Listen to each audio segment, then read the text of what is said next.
Hey y'all. Bernie in Brooklyn! That was something? Oh man. I don't know about you. I get so excited when Bernie rallies come, and like this is the kickoff one, and it's just great to feel like that energy and all that excitement again. And that was just like that was on fire. And then I was watching on social media, and just like the tweets were coming, and then Bernie in Brooklyn hashtag like was trending nationally for a long time. And so that was just, it's so exciting um, to kick off the campaign, and for Bernie to do it in his childhood home area was just, and then Nina Turner, like that woman, there's something about her energy that brings out something in me. And I'm like, the measure of a man. Yes, yes, like, and she was going on. Oh my God, like she really gets me fired up, and I'm normally like the quiet person in the back of the room, but like when I listen to Nina Turner speak, like, I mean, put me in the front and I'm like, yes, girl, so anyway, um, anyway, I wanted to do this video to point out, like, there was like two really big takeaways from this rally that I think is really important, and is very compelling and will help when we're campaigning for Bernie.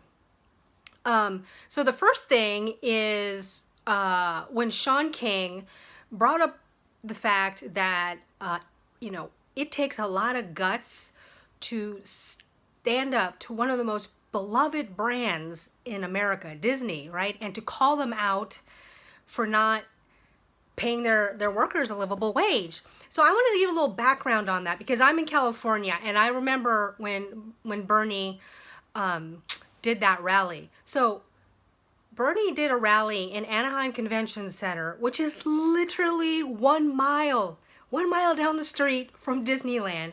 So he was practically at the gates of the Magical Kingdom, just pounding their CEO and just going on and on about how shameful it was that, the most, one of the most iconic brands wasn't paying their workers a livable wage. Like, how shameful. Like, literally down the street, he's in their house, like, telling them. And, that's something that I've pointed out on Twitter, is one of the biggest difference between Bernie Sanders and the other candidates is that he specifically names names. So you notice this with the other candidates. They'll talk about like generic, oh, the 1%, the rich and the wealthy, but they don't get into names. Bernie Sanders like points the finger at like Koch brothers, Bezos, Waltons, CEO of Goldman Sachs, right? He calls them out by name. And like Disney, and I'm in California, right? And Disney is one of those brands. It's like, oh, you don't speak ill of Disney. You don't, like, because again, they're the happiest place on the earth, and we don't call them out. And Bernie literally was in their house going, this is shameful. And then, what happens? He gets, Disney was like, you know what? We're going to raise our minimum to $15 an hour. And same thing, right? Nina brought up, like, here's Bernie willing to look Jeff Bezos in the eye, looking at you, Jeff Bezos, right? Call him out publicly, and you shame him publicly to like, you're the richest man on the planet, and your company is like doing so well, and you're not paying livable wages. And then what happens? They raise their minimum. So this is important to point out. Besides the fact that Bernie names names, he was able to get things done without legislation. So it's not always, when people go, well, what does Bernie pass? What bills? It's not just that.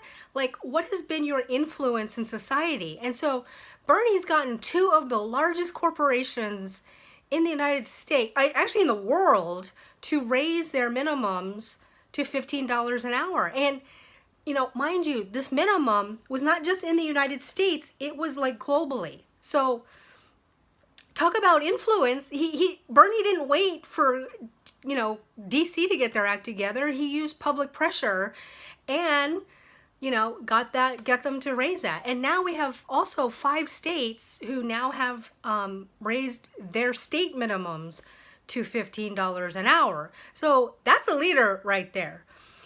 And then the second big takeaway, and which I'm so glad, so, Bernie has been resistant to talking about his personal life, right? And in 2016, he just wanted to focus on policy.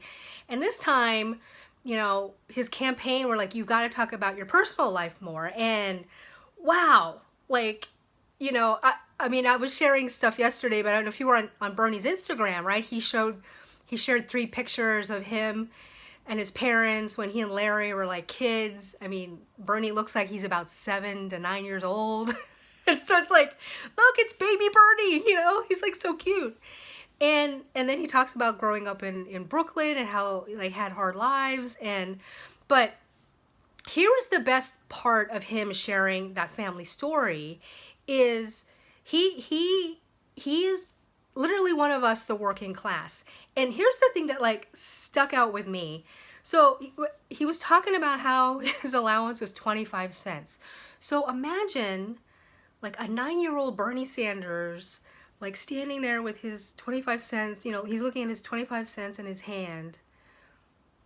And then you compare that to his opponent in the general 45, the son of a wealthy New York State real estate developer.